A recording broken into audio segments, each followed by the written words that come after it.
This has been a turbulent year in Albany, from the sweeping new gun laws passed after Newtown to the push for women's equality and that abortion rights protection bill that was the one piece that didn't get through. But all that was overshadowed by corruption arrests, sexual harassment allegations and cover-ups, and of course plain old politics. Earlier today I sat down with Andrea Stewart-Cousins. She is the Democratic Senate Minority Leader from Westchester County.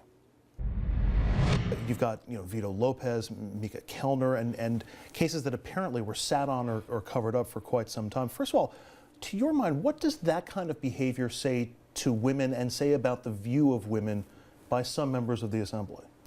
Well, I think that to be talking about this kind of thing in 2013 is probably shocking to everyone. I would have hoped as a woman that we were long past this behavior. It is totally unacceptable, and whatever the culture was that allowed for that to happen obviously has to stop. There could be no tolerance for what's going on, and again, we're in a time now that people actually are paying attention, and women, I will tell your viewers that I am the first woman leader. We didn't discuss that, but I was elected as leader the end of last year, and the very first woman to lead a conference in the history of New York State's legislature. And so I think that should say a lot, because here we are in 2013. So the reality is that there are more women and there are more men who are conscious of what has to happen, and hopefully, again, that is behind us. People have to be trained. If there isn't ample training, we need to make sure they're trained as to what's appropriate in the workplace. And even people who come in, our interns, what everyone needs to know, that nobody needs to feel harassed in any way in their workplace. I know you're in the other chamber, but should Sheldon Silver still have a job as the Democratic leader in the Assembly, considering what's happened with some of these sex harassment cases? And you're right, I am in the other chamber, and as I said, I lead the Democrats in the chamber, and I have continued to stay focused on what's happened in the Senate. The leadership issues that are going on in the Assembly will be the Assembly's leadership issues, and they will decide who will lead them. I would have certainly handled things differently. If you had a vote in the Assembly, would he have your vote? I really, if I had a vote in the Assembly, well, that is an interesting question. I think I'd wait for the question to come up, and I think what the Assembly members are doing is they're taking a look at what the options are in terms of leadership and what to do. Do you think the past personal transgressions of Anthony Weiner and Eliot Spitzer disqualify them from office? I think that judgment is such an important role in public service. I think people like to believe that the people who they've asked to represent them exercise good judgment. So the fact that there is some question about that would make me, for example, hesitant about putting my name out there, but these gentlemen aren't. So I've always trusted the voters.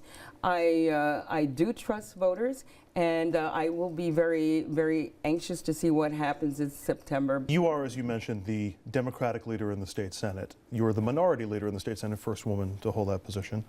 And you would be the majority leader had there not been, or one figures you'd be the majority leader, had there not been a breakaway group in a little bit of a mini coup, this IDC, the Independent Democratic Caucus. This is the second time in 4 years that your party has had the majority in the Senate, only to have it lost by maneuvering by members of your caucus. What is that? That's my question. What is that about? Why can't your party seem to keep control either through an election or through actually keeping its caucus together of the state Senate? I have not spent a lot of time trying to figure out why that happens, because it did. And so I'm working with the cards I'm dealt. I think we've proven this year by our success in terms of staying together in conference, in terms of doing important things, whether it was passing the SAFE Act. Early on, that was a really proud accomplishment. About 12 of our bills were part of that package, and all of our members voted for this. I don't know what the reason was for the breakaway, but I think it will become clear that we are a conference that really is about getting things done, and we will be unified, and yes, I will be the majority leader. The reality is that when a person gives their vote for someone to show up on this line or that line, I think there's a valid expectation that those people actually conference with the other people of their party. And I hope that in the future, candidates running on lines will consider that to be where they sit when they get elected. And in the meantime, I continue to have, as always, I've always had a good relationship with the IDC and Senator Klein. We continue to have conversations, and hopefully, we will be reunified and work together as not only a statistical majority, but a governing majority, as the people of New York State fully expected us to be. Senator Andrea Stewart-Cousins, the Democratic leader in the state Senate. There you go. Thanks very much. Nice to be here. Thank you. All right, that earlier this afternoon. And O'Brien, I want to ask you, because you worked for Simcha Felder, who is Senator Simcha Felder. Right, a Democrat. That's right. Who's he caucusing with? The Republicans. Yeah. How'd that happen? Well, first off, we won the conservative line, so he ran as a Democrat and a conservative. And when he went to Albany, he decided he was going to do what was best for his community and decided to caucus Republicans. These multi-party things are just fantastic in New York State, aren't they? What's your take on the IDC after its first year? That's the thing that we ended the interview with.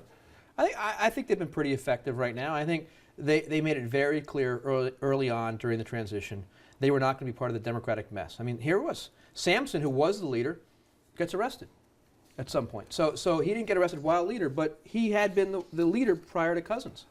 I'm sure you guys thought I was going to ask about the whole switching parties and caucusing. Is that unfair to the voters? I'm not going to ask that. But you notice I sort of gave a little head fake towards it. Is this the kind of thing that maybe might work in Washington if we found 3 or 4 moderate Republicans, 3 or 4 moderate Democrats who could just form their own little caucus and tilt things? We saw that with Joe Lieberman, in recent history. I think it can happen. I think we still there's some leeway there, but it seems like everybody just doesn't want to play right now in Washington. In Washington, it seems to be more issue-oriented, not caucus-oriented. So there's not an IDC opportunity, so to speak, in Washington or an IRC. That's why no nominees were approved until like 3 weeks ago? Well, but what they do is they do Gang of 8. And they get together on an issue and say we're going to work on this part of it. Boy, the gang problem in Washington, D.C., it is just out of control. By the way, you can catch the full unedited interview with Andrea Stewart-Cousins.